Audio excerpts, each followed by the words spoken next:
Okay, so here is a little bit more stair customization. So when you draw your stairs by default, it puts the railing and the balusters on for you. And sometimes, especially when you're up against a wall, let me even open up a 3D view. I think that'll help us. Maybe not that one. Let me throw in a camera in here. But I want you to see how you can start customizing your stairs. So here is the staircase. This is what the stairs look like. And then here they are in a section or elevation view. Either one works. But typically in a house or even like here at school in a commercial setting, when you have a handrail against the wall, you don't have the balusters coming down. So if you want to edit these, what you can do is click on Edit Type, and then per our usual, go ahead and duplicate this. And for this one, I'm going to call it Handrail and then Plane. Okay. And then after you have your new type, we're going to look for the baluster placement. And with this, you can even change the way your balusters look graphically. So if you go to Edit, I turned on the preview. I think by default it just looks like this. But up here it talks about the handrail. And then down here, do you see how it talks about the actual balusters? You've got a little bit of it up here, but we're looking for down here. So we've got the start and the end. So sometimes in homes, just to show you guys, they might have, let me change these to the round 2 inches. Let me click on Apply. Do you see how it's a little bit different? So you can make different types at the start and the end. But you could also go through and put none for all of these. And then I'm going to hit Apply again. And so that gets rid of those. And then here, I'm going to also change this baluster to none. So I'm going to hit Apply. I think that's still my handrail. So that's what we want to take it down to. I'm going to go ahead and say OK on this. And now you can see I just have a single handrail. And I'm going to do that again on this side, just to show you where those menus are. So again, I can go to Edit Type, and I'm going to go to Duplicate, and then this time I'm going to call it Plane 2. And do you guys remember which menu I went in to do that? Yep, Baluster Placement. I can go to Edit. Again, I have the preview extended. But for here, we've got our start, corner, and end. So for these, I'm going to take them back down to none. But you can change those if you'd like to. And then for the regular, do you see that when I click on it, it kind of highlights the ones that it's working on? These I'm also going to change to none. Then once I get that, this is what it looks like. And what I'm going to do now is maybe what I'd like is at least one on the end post. So let me change that to be a square 2 inch. And I'll click OK for that. So the end is up here, and I could probably add one at the start if I wanted to. Let me edit it one more time and add one to the start just so we can see what that looks like.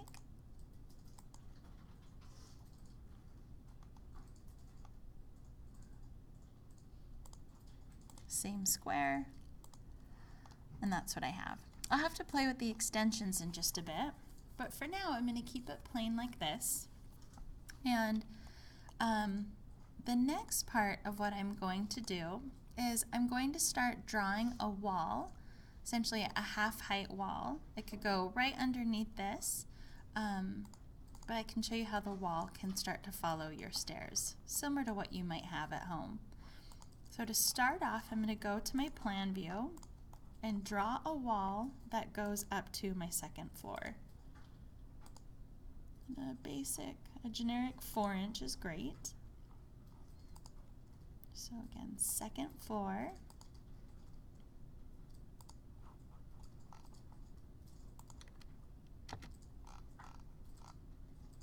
And for now, I'm going to wrap it around the stairs, and I'll probably edit it here in just a minute.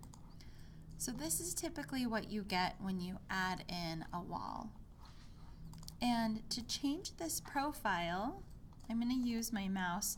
I'm going to try to make it so it just follows this top of the stair right here. You guys still with me on that? So what I can do in section or elevation view, the first thing I'm going to do is change this to wireframe so that I can see, whoops, I did it. I always do that. I do it in the wrong one. So now I can see the wireframe, so I can see beyond my wall and see those stairs. Still with me? Okay.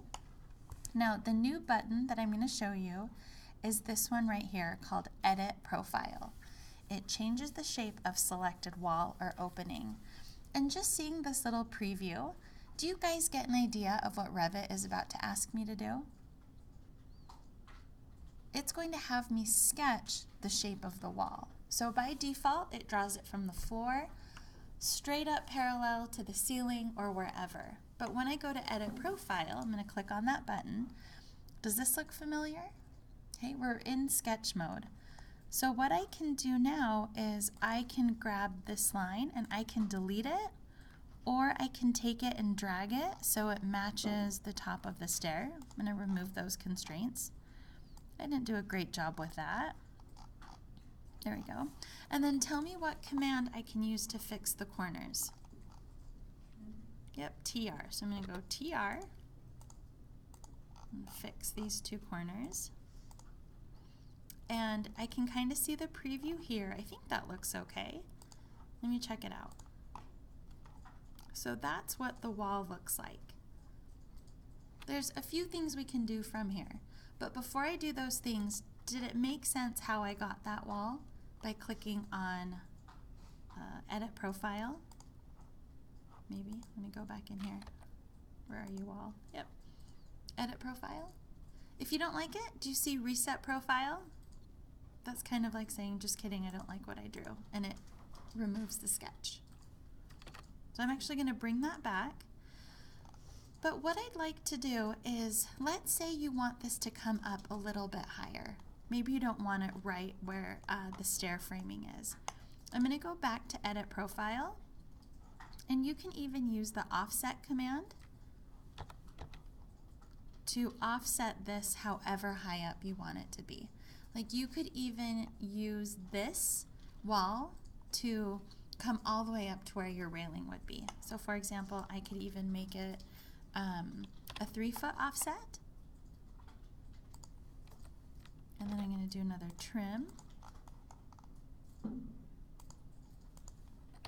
And I'm going to delete this line here. Let's see what that looks like. Whoops. Oh.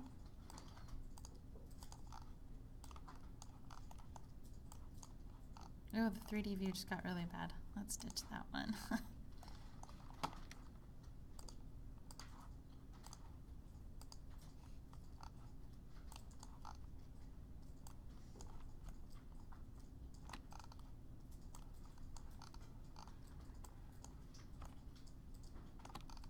Okay. Got it? What I'm going to do now is reset it back where it was, because what you could even do is put a railing on top of this wall. Okay, so I'm going to grab this one more time, and I'm going to go to Edit Profile, and this time I'm just going to drag it back down and then say OK. So now that I've got this back, do you see how it's kind of awkward over here because I've got my wall and then I've got my railing? So what I can do here is grab my railing and essentially just delete it. And what I can do, hopefully, is on my first floor plan, you can go to circulation and I am going to try to add the railing. Can I add it in this? I'm going to see if I can add it in the section. Nope, I have to do it in plan. I'm going to try to add it here and see if it's going to follow the slope of my wall. So I'm just going to draw it the whole way across. Okay, so let me find a new host and let's see if it'll follow the wall. There we go. I did that way too fast. Let me go back. When I drew it, I drew a straight line on the floor, right? Everybody saw that? When you draw it straight on the floor, it follows the floor. Now what I really wanted it to do was follow the wall. And so what I do is I grab the railing, and you see where it says pick new host? The new host is essentially what's going to hold it. So right now the floor is holding it, but I want the wall to hold it. So I'm going to click on that and find my wall. You might have to tab through a little bit, but as soon as I do that, now my railing is right on top of that wall. So it's kind of a weird way of doing it, but it allows you to customize it more. And even with this, if you decide that at some point you want to stop your railing, like if you don't want your railing to go all the way up and you want a little bit more wall somewhere, now I'm getting extra complicated, but let's say that you want to drag this down to this point and then have wall come up. And I don't think I've ever designed anything like this, but hypothetically. I'm just going to use TR to fix this.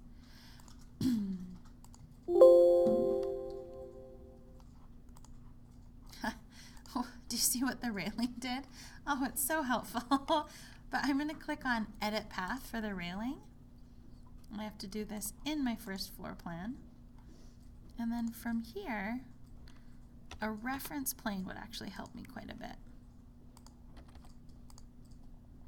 That way I can just drag it over, or not.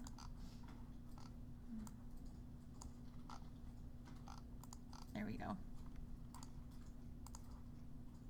So it looks something like this. Let me go back to 3D. And let me make this wireframe. It won't be a very good view, but then you can see we've got wall and then we've got railing. So you can mix it up however. And you can even use this to make different shaped or angled walls, even if it's not in your staircase. I really can't think of any examples right now of when you'd want to do, like let's say you want to do an odd opening, like maybe a circle or an oval that, you know, there's not an actual opening for in Revit. You can use the same edit profile to do something like that. And kind of just staying here in the same subject, you guys can also play with the railings as well. You know, go back to edit type, look at the different kinds of balusters, and you can play with those a little bit too. So I'm going to keep, I'm going to post this lecture up, and I'm just going to call it, you know, stair customization and railing customization. Try it on your own, follow along with the lecture, and then come with your questions if you have some troubleshooting. Okay. Riley, do you have a question while I'm in here, or no? Okay. All right.